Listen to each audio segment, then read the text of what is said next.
rotation usually relates in physics with the Lorentz boost or the relativity of velocities.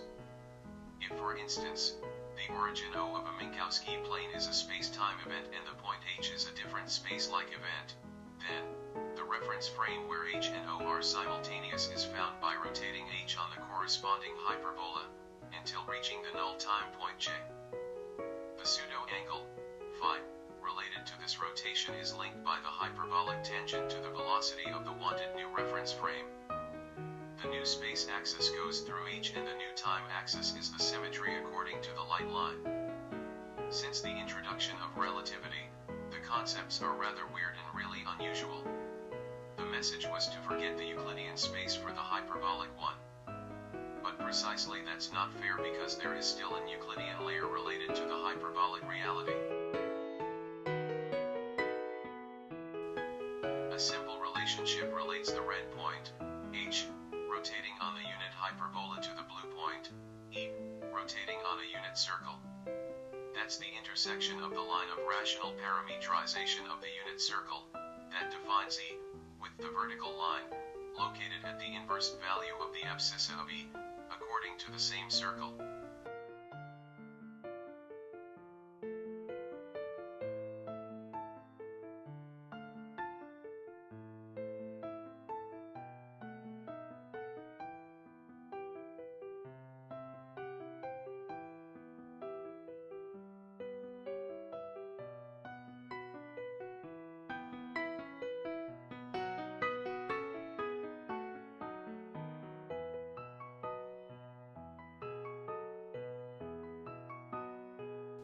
The mapping from E to H is a homology. How to build a point H on a unit hyperbola from a point E on a unit circle. 1. Let E be a point on the unit circle. 2. See the point of the circle -1, 0. 3. See E, the line of rational parametrization. 4. EX the point on the abscissa of E. 5. The polar line from EX according to the unit circle, defined by the tangent to E. Then, H is the intersection of CE and the polar of EX. H adopts the rational parameter of the circle, but locates on the polar of EX. The harmonic ratio is not so far. Let IX be the point of coordinates 1, 0, and the new point I, the intersection of CE and the vertical line raising from IX. Finally, the points C, I, E, H are in harmonic range. Their cross ratio is equal to -1. Using the rational parameter t, the coordinates of H are then very similar to those of E. The inversion of EX onto HX just swaps the signs before the square of t. It recalls the change of sign also in the quadratic form of the circle and of the hyperbola. That's related to a geometric inversion.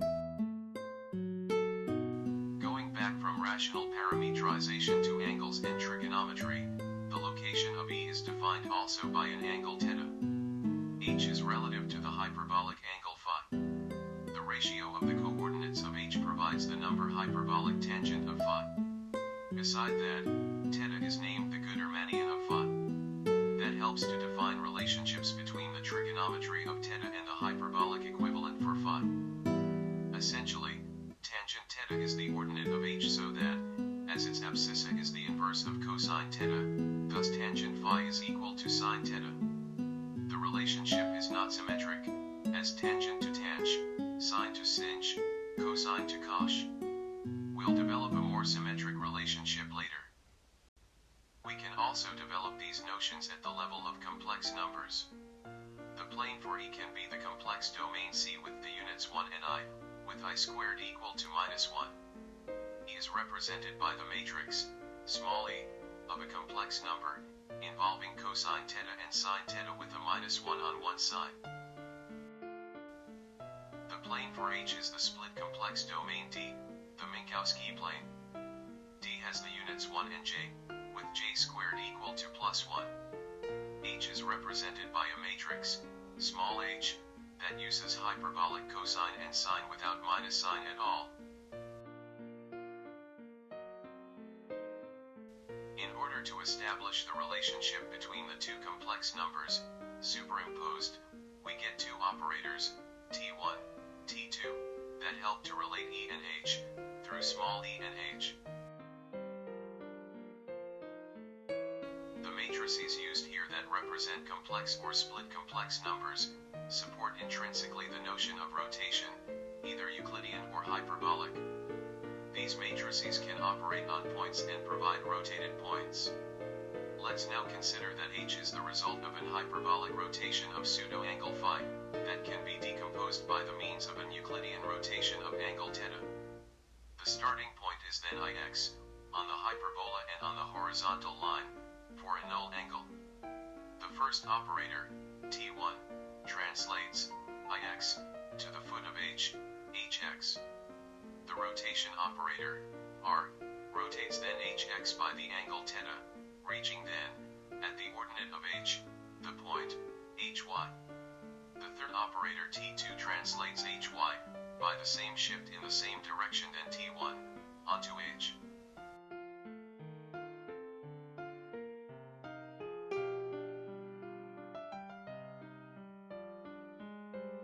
We can extend the process to 2 points, H1 and H2, located anywhere on the same hyperbola.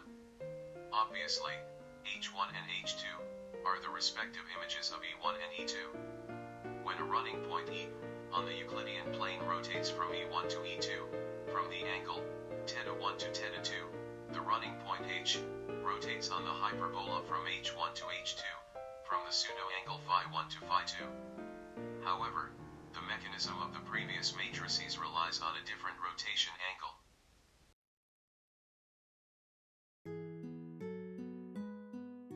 Let E21 and E12 be the 2 points that cross the ordinates and abscissas of H1 and H2 that are measured at the angles θ21 and θ12. They permit to form a quadrilateral with the points H1 and H2.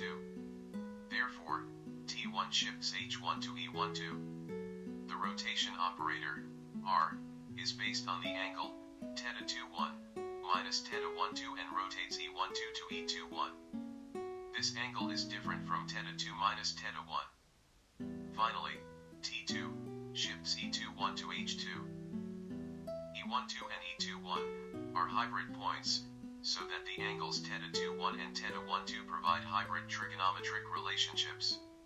For instance, tangent θ12 is then sinh phi1 upon cos phi2. These points are useful because they help to determine geometrically a second point on a hyperbola, which don't need to be drawn, just by 2 translations to the desired ordinate, or abscissa, and an Euclidean rotation, in between, contained in the quadrilateral. This property is simply linked to the fact that with 2 points, the quadratic form of the hyperbola, for H1 and H2, can adjoin the quadratic form of a circle, for E12 and E21, just by crossing their ordinates and abscissas.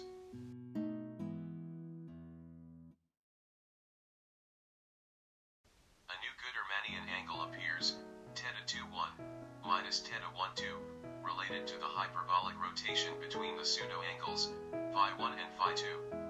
It converges to the first Gudermannian concept when phi1 is null. The tangent of the difference of angles provides the relation involving the cross-tangent terms that mix phi1 and phi2. Also, sin θ12 is equal to sinh phi1 modulo a quadratic factor. Same thing for cosine. The hybrid points restore the formal symmetry tangent to tangent, sine to sinh, cosine to cosh. We can talk of an hybrid Gudermannian. The Lorentz boost can be expressed in terms of Gudermannian. The article of Vladimir Majernik, Representation of Relativistic Quantities by Trigonometric Functions, in American Journal of Physics, June 1986, shows that the Gudermannian gives more sense to the de Broglie waves. The relativistic nature is perceived mainly by hyperbolic rotations, or equivalently sums or differences of rapidity. But as the Euclidean Gudermannian concept exists, we won't be surprised to see emerging in fundamental physics different insights or surprising relationships.